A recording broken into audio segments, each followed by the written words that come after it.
Saturday, June 1st, 1940. At Dunkirk, the evacuation of Allied soldiers, Operation Dynamo, continues under German artillery fire.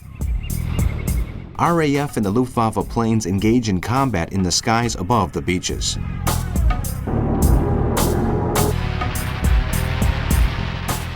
Due to the high loss of ships during daytime, Admiral Bertrand Ramsay decides that the withdrawal of soldiers is to take place at night and in the early morning. Hitler leaves his headquarters at Münstereifel and moves to Belgium, where he meets the OKW, the High Command of the Armed Forces, in Brussels. He justifies his decision to halt the armored divisions outside Dunkirk to those present, arguing that the panzer divisions had to rest and be ready to stop a possible Allied counteroffensive, and to carry out Fall Rot, Case Red, the final offensive against France. He meets Rommel for the first time and congratulates him for his part in Case Yellow.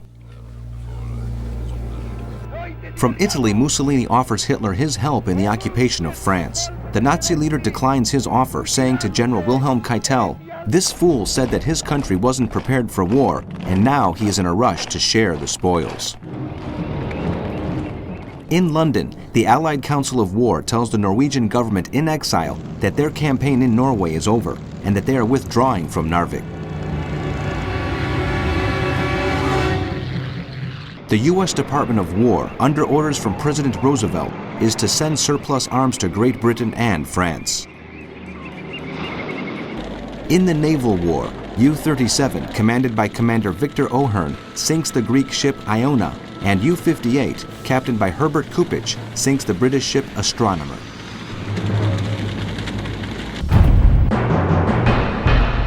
Sunday, June 2nd.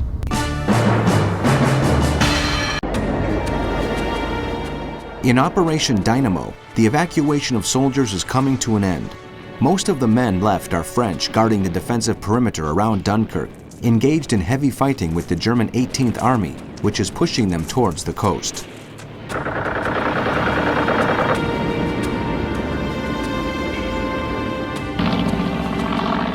Hitler arrives at the headquarters of Gerd von Rundstedt in Charleville, France. Both go over the details of Operation Fall Rot, Case Red, the final conquest of France. Along with General Wilhelm Keitel, they rule out a proposal made by the Secret Service of poisoning British water sources to force Churchill's government to surrender.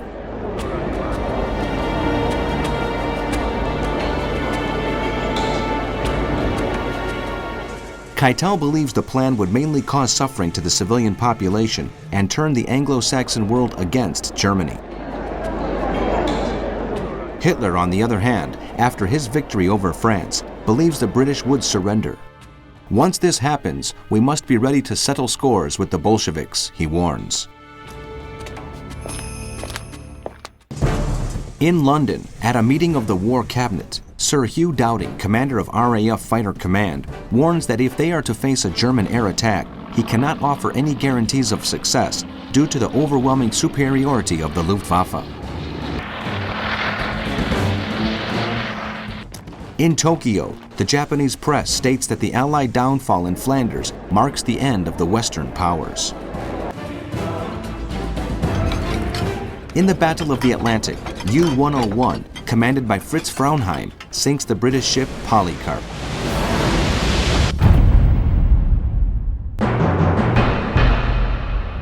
Monday, June 3rd. In France, on the beaches of Dunkirk, there is total chaos among the troops that have not yet been evacuated.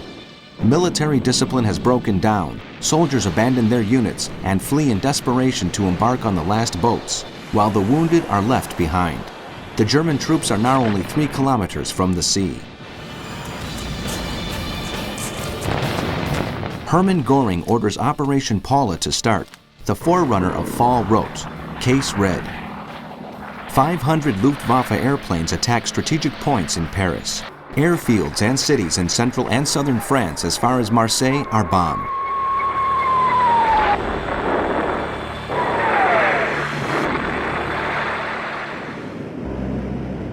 In Norway, the new government signs the Treaty of Luleå with Sweden. giving the Swedes control of the port of Narvik to avoid any disruptions in supplies of iron to the Third Reich.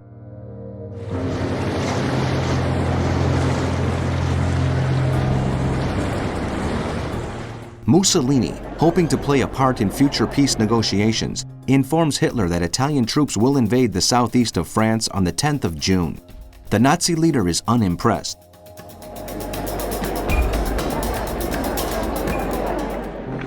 In an uncharacteristic act of magnanimity, Hitler decides all Dutch and Belgian Flemish soldiers should be freed, though the Walloons are to remain prisoners and carry out forced labor.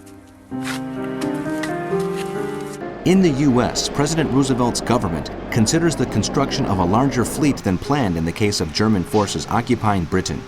Furthermore, negotiations are underway with Brazil to set up a naval and air base in the north of the country.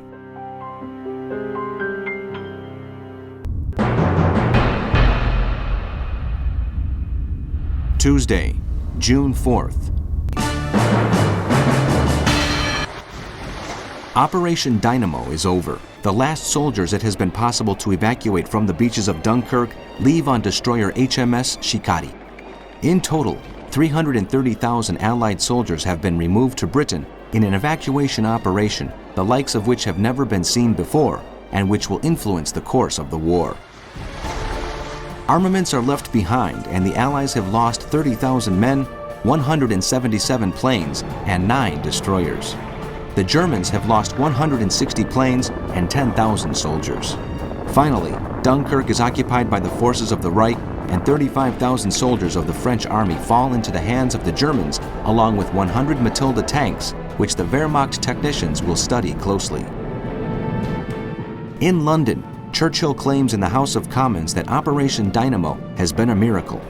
Speaking on the radio, in yet another effort to boost the morale of the British people, he says, "We shall never surrender, and even if, which I do not for a moment believe, this island or a large part of it were subjugated and starving, then our empire beyond the seas, armed and guarded by the British fleet, would carry on the struggle until, in God's good time, the New World, with all its power and might, steps forth to the rescue and the liberation of the Old." However, the French government considers the withdrawal from Dunkirk a tragedy that has totally demoralized its troops. In Norway, the Allies attempt an evacuation from the area of Narvik via the port of Harstad, but suffer heavy attacks from the German battleships and destroyers. Hitler decides to set up his headquarters, called Wolfschusslucht I, the Wolf's Lair, in the surroundings of the Brûlis de Pêche in Belgium, near the French border.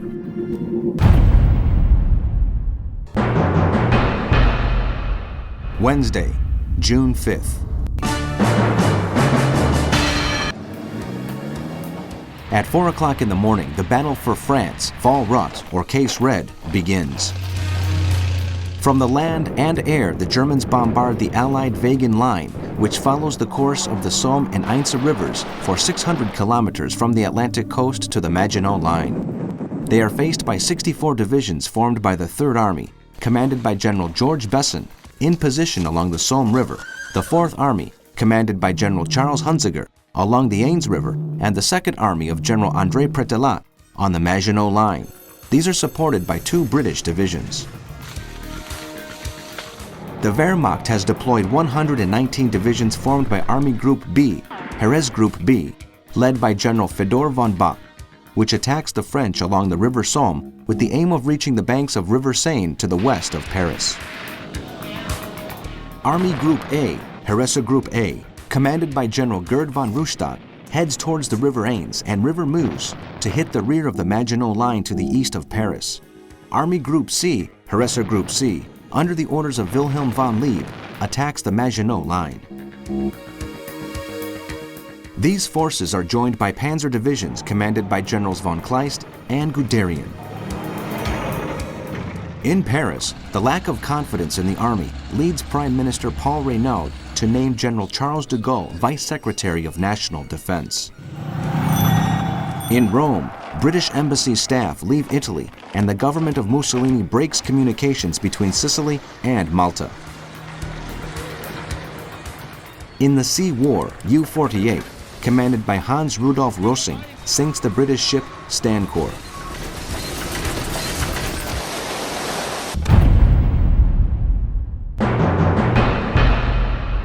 Thursday, June 6th.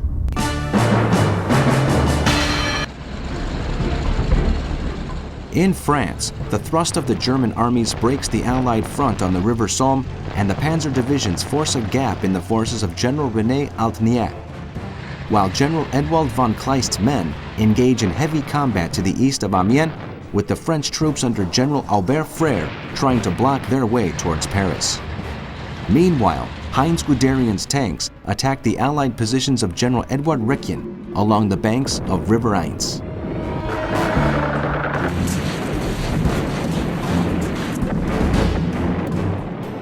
Prime Minister Paul Reynaud reshuffles his government. Daladier and Sarraut leave the cabinet, and Marshal Philippe Pétain is named Vice President of the Council of Ministers. In Germany, as ordered by the Führer, bells throughout the country are rung to celebrate the victory in Flanders. Hitler tells the German people that a new offensive in the West has been begun along a front of more than 200 kilometers, from Abbeville to Soissons.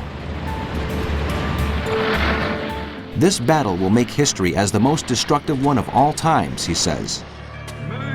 Ominously, Joseph Goebbels tells Himmler that, after the war, we will take care of the Jews.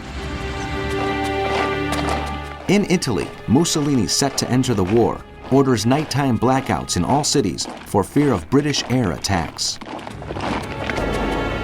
The Vatican prepares for the worst, turning the underground system near St. Peter's Basilica into a bomb shelter.